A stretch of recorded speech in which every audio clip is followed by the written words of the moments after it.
Compañeros, vamos a hacer un ejercicio de análisis de la entrevista, una vez más, para que, espero, con esto puedan ustedes dominar este tema.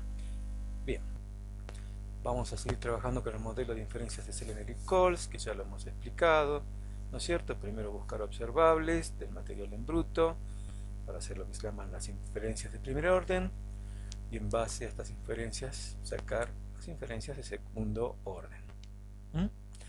En este trabajo no vamos a hacer inferencias de tercer orden porque las inferencias de tercer orden se hace cuando ya se tiene trabajado todo el material, ¿no? De pruebas verbales, pruebas gráficas, entrevistas, etc. Así que de momento lo hacemos. Bien, este es el ejemplo. Es una entrevista bastante larga, se las voy a mandar por WhatsApp, ¿no es cierto? No vamos a leerla toda, pero se los voy a describir más o menos, ¿no? Es un sujeto de 38 años que duda cuando le preguntamos qué ocupación tienen. Tiene una familia conformada con el viejo que vive adelante, como él dice, yo atrás con mi familia y los chicos, lo cual mi viejo adelante y yo atrás hasta cierto punto tiene un elemento simbólico, ¿no es cierto? En donde él se coloca por detrás. Bien, uno le dice, vamos, que hable alguien, él dice, ¿de qué puedo hablar? Y de vos mismo. ¿Mm? ¿Puedo hablar de un problema familiar? Sí, habla. Habla de que tiene muchos problemas, de que a veces no llega a fin de mes con la plata, discuten con el padre, sí, y cuenta una anécdota un poco confusa con el hijo que se cayó encima del otro hijo, ¿no? El de 9 se cayó encima del de 10. Ah, el de 9, no, era bueno, no, bueno, ya cosas que hay unos gritos, se pelean, porque el padre dice mátenlo, pero mátenlo afuera, etcétera, etcétera, ¿no? Todo un lío. Y que eso lo pone mal a él, y empezamos ahí a hablar sobre el padre, la relación con el padre, y nos dice que tiene 56 años, que lo pegaba cuando era chico y que también le pegaba a la madre, que casi la ahorca con una madera. Es decir, bueno, nos habla de cosas bastante. Sí, también habla de que el padre a veces les convida comida a los hijos, que a veces sí, que a veces pone pesado, ¿no? Que habla de su hermano, con el hermano se lleva bastante mal. ¿Mm? Y le preguntamos una parte, ¿qué consideras en resumen que es la situación con tu padre? Dice, no está mal la relación, tendría que ser para todos igual y yo el lunes me podrí y exploté. Sí, ¿no? Bueno, se expresa de esa manera. Después habla de que él bien, está bien con la familia, que está muy feliz con su familia, con su señora, ¿no? Que sueñan con hacer un contrapiso, hacer una cocina, levantar el baño, lo que nos da idea de que viven unas condiciones un tanto precarias. Bien, entonces él sigue contando de que él quiere salir adelante con su familia, que su hermano él no existe, ¿no? Que en el Facebook lo apoyaron, ¿no? Le dieron palabras de aliento. Y cuando le preguntamos algo interesante, acá en la parte de abajo, le decimos, yo creo que si me permitís, ves que dentro de todo una posibilidad de cambio. Como que las cosas siempre pueden cambiar. ¿No lo consideras así? Y él se sorprende. ¿Cambiar en qué sentido? Lo que vos quisieras para tu familia, le decimos. A las cosas materiales, a los problemas que tenés con tu casa, vivienda, trabajo. Y él nos dice, sí, al tiempo que va a mejorar. O sea, le da al tiempo el don de que las cosas van a mejorar. ¿Mm? Y después otra vez empieza a protestar contra el padre, otra vez empieza a protestar contra su familia, contra el hermano, ¿sí? A insultarlos. Y bueno, le preguntamos una pregunta, ¿verdad? Bueno, obviamente, ¿no? Siempre te preguntan preguntas, pero le hacemos la siguiente pregunta. ¿Alguna vez hablaste con mucha tranquilidad con tus padres sobre este problema? Contesta categóricamente no. Lo que nos da idea entonces de que hay una mala comunicación dentro. ¿Sí? Bien, dice que siempre fue renegando, que con él no se puede, que tengo una familia, que tengo chicos, que los ama a los chicos, ¿no? Que además su esposa está, ¿no? Se lleva bien con la esposa. Le preguntamos sobre los chicos, ya que son el objeto de su amor. Dicen, los chicos estudian, van al colegio, sí, a veces como todos chicos se macanas en el colegio, pero bueno. Le preguntamos cómo se formó su familia y nos cuenta ahí que antes de conocer a su señora él era terrible, que andaba en cosas raras, que la conoció a ella, tuvo su primer hijo y de ahí decidió cambiar de vida, ¿no? Empieza a cartonear, a trabajar en fábricas, en la fábrica de estampados, en que le echaron 3 veces y le preguntamos, ¿cómo es esto de que te ampliaron, te echaron 3 veces? Amplíanos esta información. No, y es que a veces tengo que faltar, por lo menos una vez a la semana, por temas de con mis chicos.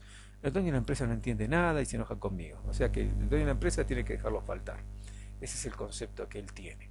Vamos sobre la señora, dice que la conoció en un baile, que tenía un amigo raro, que quería estar con la señora, pero que le advirtió que no estuviera con ella, y así, bueno, la conquistó.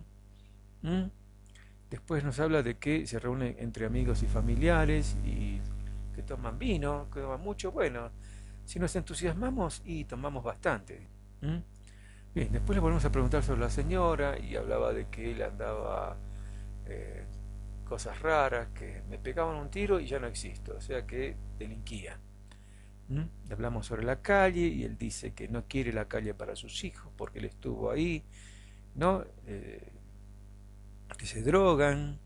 ¿Mm? Y es como me pasó a mí desde chiquito, dice, o chiquitito incluso. Vamos a fumar un faso. ¿Mm? Después él prueba y se envicia, ¿no? Dice, después querés y robás, vendes tus cosas y robás. ¿Mm? Bueno, entonces hay aspectos importantes, le preguntamos a él, ¿no? Estos aspectos que mencionaste, el saber elegir una mujer y saber desenvolverte en la calle, fueron muy importantes en tu vida. Vos lo viviste. ¿Cómo lo viviste? Acá yo les pongo un recorte. Es empezar a juntar observables, es decir, aquello que nos parezca extraño, llamativo, que nos llame la atención, ya sea tanto desde la teoría como desde el sentido común, ¿no es cierto? El sentido común nos dice que este señor hizo cosas, ¿no? Nada recomendables, como por ejemplo drogarse. Entonces eso es un observable, ¿sí? Entonces ahora aquí lo que yo les voy a mostrar es una serie de recortes que es el primer nivel de inferencias y por ejemplo el primero, el número uno, es cuando nos dice que estudia hasta la secundaria y nos llama la atención que demoró tiempo en contestar, ¿no? Lo que nos hace pensar que por ahí no llegó hasta la secundaria, ¿sí? Cuando le pedimos que nos diga de qué trabajaba, dice ayudante, pero ahí también trastabillea al contestar, como que demora mucho tiempo. Después la observación número 3, tengo muchos problemas, es la forma en que se autodescribe. 4, un chislo en la cola porque se cayó encima del otro, ¿no? Es la escena confusa donde él utiliza la violencia física. ¿Mm? Bueno, violencia física, bueno, leve, pero violencia, en fin. 5, y yo fui adelante a discutir con mi hermano, etcétera, etcétera, que es una escena de violencia verbal intrafamiliar y nos llama la atención también el posicionamiento a muerte del entrevistado. ¿Sí? La observación 6, al otro no le dice nada, él no le dice nada, el otro le afana 2 pares de zapatillas y se refiere al hermano menor al cual lo pone en el lugar de un ladrón. Y la observación 7 es en relación al padre, que se pone pesado con él, ¿sí? Molesto por la preferencia que tiene el padre por el hermano menor. Después la observación 8 habla de levantar el baño, todos nosotros, los otros que se mueran, o sea, la posición de guerra a muerte con la familia del padre. La novena, mi hermano es algo que no existe, ¿no? Es decir, algo que está todo mal con el hermano. Observación 10, yo vivo en el fondo, no me importa, lo cual es algo simbólico, el cual se coloca en una posición, digamos, de inferioridad.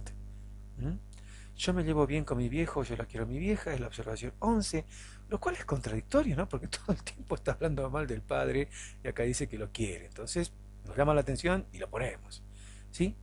Después vuelve a decir lo siguiente, ¿sí? Por ellos no, yo estoy en el fondo. Otra vez el aspecto simbólico de que él se siente mal, ¿no? Como que está mal situado en la vida. Después otra vez que vuelve a hablar del padre, y ahí saca un comentario despectivo con el hermano, la observación 13. Observable 14, yo antes de conocer a mi señora era terrible, andaba en cosas raras, ¿no? Donde describe que andaba en la delincuencia. 15, si porque ella no sabía nada de que yo andaba en cosas raras, después le fui contando y bueno, estuve con ella y dejó todo. O sea que después que estuvo con la mujer y tuvo un hijo, formó una familia hermosa, que es digamos, el cambio en su vida. Ya faltaba un poquito más y chao, como te puedo decir, me pegaban un tiro y ya no. 22 observables. Los hemos numerado y lo que vamos a hacer ahora es sacar las inferencias de segundo orden, ¿sí?, a estos observables. Ustedes quizás me digan, no, pero se puede hacer más. Sí, seguro que tal vez. Eso es algo muy particular, pero vamos a ver hasta dónde nos llevan estos observables, ¿sí? Bien, a ver. El segundo nivel de inferencias, nosotros lo que tenemos que hacer es aplicar lo que sabemos mucho o poco sobre psicoanálisis freudiano, ¿no? Lo hemos repasado en el primer capítulo de este libro. Bueno, esto está sacado del libro que yo tengo que hacer editar, ¿no? Y si los tengo que hacer llegar antes de que acabe el semestre. Me comprometo públicamente a hacerlo. Bueno, sí, se los voy a hacer llegar. No, pero bueno, en ese libro explicamos cómo se trabaja con los tres niveles de inferencias de Selener, que lo hemos desarrollado, lo hemos practicado. Y lo que tenemos que hacer, o lo que nos pasa a veces, es que tenemos dos problemas cuando uno es novato, ¿no? Que queremos explicar toda la teoría, así, y nos confundimos, ¿sí?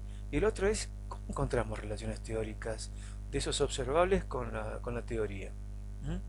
Entonces, lo que necesitamos es práctica, por eso estamos haciendo este ejercicio, y tener una buena base teórica. En las entrevistas, ya les dije otra vez, el material es extenso, ¿sí? Se puede utilizar como ayuda un orden de elementos del aparato psicológico sobre los cuales agrupar los observables, y eso es lo que vamos a hacer. Vamos a hacer una lista de lo que podríamos ordenar lo siguiente. Por ejemplo, en base al principio de realidad, ¿qué de los observables tienen que ver con el principio de realidad? Es decir, ahí nos preguntamos si el sujeto es funcional o no, o es disfuncional dentro de la realidad, si vive en algunas fantasías. 2. El estado del yo, cómo siente la presión este individuo ante la realidad, ante los impulsos del ello, ante sus propias normas. ¿Es un yo débil? ¿Cede ante las presiones? ¿Es un sujeto de opiniones cambiantes? ¿Cuán equilibrado es como persona? Eso se refiere al estado del yo. Y lo que ahí deberíamos repasar son las funciones del yo, ¿sí? Que las tienen que repasar. Bien, estado del ello, ¿no? ¿Cómo son sus impulsos internos? ¿De qué naturaleza? ¿Cómo y cuándo se manifiestan? ¿Tiene adicciones? Estado del superyo.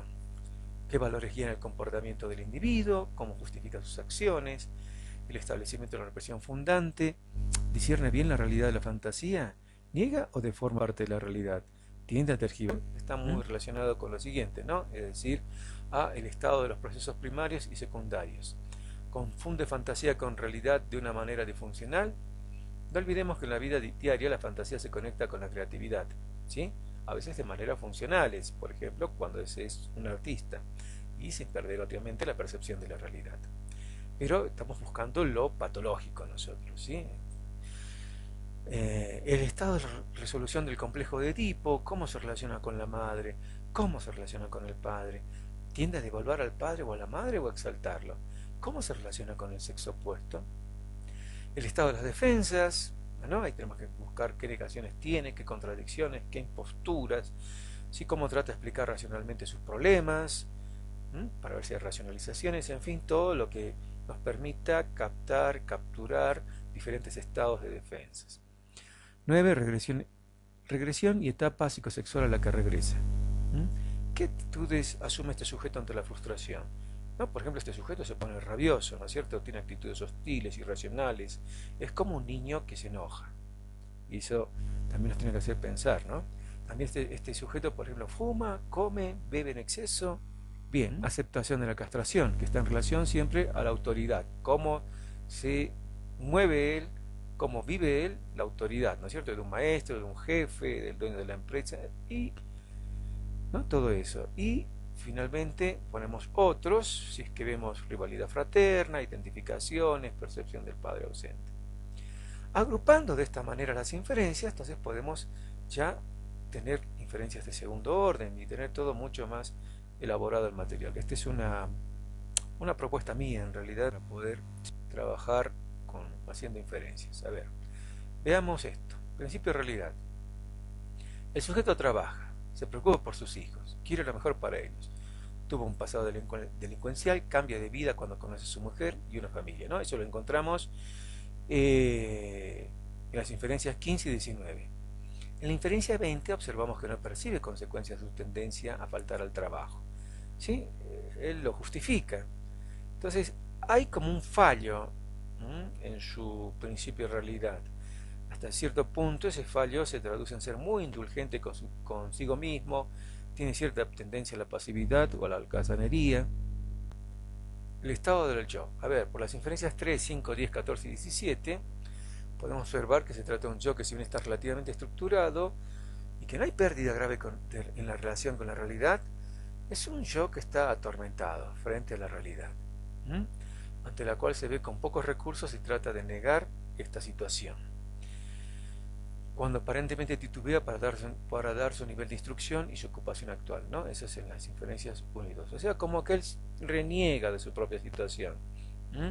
Entonces el estado del yo se mueve entre las mociones del ello con características de muerte, que pueden ser, por un lado puede ser un recurso verbal populachero, pero sí denota inclinación a la violencia, y en la inferencia 18 cuando narra que se agarraba a piñas en la calle. Entonces es un yo bastante atormentado por el ello, podríamos decir, pero que él lo va reprimiendo de una forma que les causa aparentemente cierta angustia, cierto sufrimiento. En el estado de ello encontramos que hay agresividad, que hay violencia, afirmaciones de tal cosa o muerte, hay consumo de drogas, ¿sí? Entonces esto nos lleva a pensar que existen fuertes impulsos del ello que en el pasado lo llevan a la delincuencia y que estos son refrenados cuando aparece en su vida la que será su esposa. Si bien no consume drogas en la actualidad, sí tiene tendencia a consumir bastante vino o consumo de alcohol en ocasiones, ¿no? Como dice la inferencia. En el estado del super yo, a ver qué valores guían. Bueno, la mujer es muy importante en su vida, ¿no? Es como que su mujer suplementa a su super yo. O sea, lo que está fallando en su super yo, que aparentemente no está muy bien formado, tac, la mujer lo suplementa. En la inferencia 16 dice, si no tenés plata, no vales nada. Entonces el dinero es muy importante para él. En la inferencia 18 notamos que sus hijos, el futuro de sus hijos es también muy importante, es un valor importante. Y en la inferencia 19 nos dice que cuando este individuo inclinado al consumo de drogas sale, roba, etcétera, pero cambia de estilo al conocer a su mujer. Acá yo pongo algo así, ¿no? No negamos la magia del amor, pero hay un elemento edípico. La pareja encarna a la madre idealizada del paciente, que suplementa su super yo y provoca un cambio muy notable en su vida. Ustedes dirán, ¿y cómo hago yo para llegar a estos razonamientos? Sí, practicando, mi hijo, practicando, ¿sí? Practicando y leyendo. Establecimiento de la represión fundante, ¿no? Es decir, esa represión que crea un corte, una frontera entre el inconsciente y lo consciente. En este caso hay fallos, ¿no? Porque hay expresión de agresividad desbordante, drogas en el pasado, ¿sí? Y un impulso mayor de la libido sexual también en su versión de Eros, impulso de vida. Y aparte, la tendencia a faltar que él tiene a su trabajo, ¿no? Y que lo justifica ciego en su percepción de la realidad. Bien, estado de la resolución del complejo de Edipo, aparentemente vemos una rivalidad hacia el padre, ¿sí? Que se manifiesta una resistencia a la autoridad, lo cual le trae problemas laborales. O sea, la rivalidad con el padre luego se transforma, se proyecta en este individuo también como lucha contra la autoridad, con lo cual tiene problemas laborales. Lo han echado como 3 veces. También se queja de la preferencia del padre hacia el hermano menor, que es un cuestionamiento hacia su propio yo. Bueno, no es tan edípico eso, pero bueno, lo pusimos. Otro aspecto que resulta llamativo es la relación con la madre, que ocupa un lugar de valor para el sujeto, y que la esposa ocupa un lugar relacionado con la madre, a esa madre idealizada que aparentemente él lleva en su inconsciente. Estado de los procesos primarios y secundarios. Diferencia la realidad de la fantasía. Hay un predominio del principio de realidad. Reconoce sus problemas, sus limitaciones, sus sentimientos, sus razonamientos. Sí, hay un predominio, pero no deja de haber algo de invasión del proceso primario sobre el secundario, ¿no? O sea, de la fantasía, de la distorsión de la realidad. No deja de este sujeto. En defensas encontramos la negación, cuando niega su situación su formación académica y actividad laboral. Hay racionalización cuando explica que él es víctima de maltrato por su padre, ¿no? Y también racionalización cuando explica por qué falta el trabajo, ¿sí? Hay proyección, proyecta sus falencias en sus hijos, ¿no? En el sentido de que estos no hagan lo que él no pudo evitar de hacer. Desmentida cuando el sujeto no advierte que tiene problemas laborales. O sea, él se queja de que no tiene plata, ¿no? De que tiene problemas de dinero, pero en lo laboral no se esfuerza. Ahí había una suerte de desmentida, una suerte de recorte y echa a la basura ese pedacito de la realidad. Bien, regresión. Hay algo de regresión a la etapa oral. No, obviamente no es un psicótico este señor, no lo es para nada. Eso descártenlo, psicótico no es. ¿Sí? Entonces, pero hay una regresión por el consumo de drogas, por el alcohol, ingesta. Hay cierta regresión a la etapa anal porque hay irritabilidad, impulsos agresivos, ¿no? Y aquí están anotadas las inferencias. Y la anotamos rivalidad fraterna, ¿no? Rivalidad fraterna con las inferencias 6, 7 y 9. Una disposición negativa hacia el hermano menor. Es una disputa consciente e inconsciente por el amor de los padres. Que sí, ahí explica por qué estaba en la parte si había algún problema edípico, ¿no? Y parece ser que es por la atención del padre, ¿sí? Y bueno, después esto lo podríamos ampliar con otras pruebas, con otra, podríamos decir, sí, con otras pruebas, o con otra entrevista. Bien, a ver, esto está durando 21 minutos, hay que terminar. Bien, con esto, más o menos es un ejemplo de cómo trabajamos. Ahora, para que estén felices, yo les voy a mandar otra entrevista por WhatsApp para que trabajen en sus casitas y hagan inferencias de primero y segundo orden. De tercero todavía no. ¿Sí? Y sobre eso vamos a trabajar en la siguiente clase. Bien, entonces con esto terminamos. Terminamos la clase y nos vemos la semana que viene.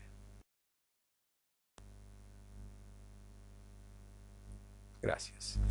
Y sus trabajos, por favor, lo envíen a psicodiagnóstico1up@gmail.com. Va a llegar y así tengo todo ordenado. ¿Sí? Bien, chicos, muchas gracias.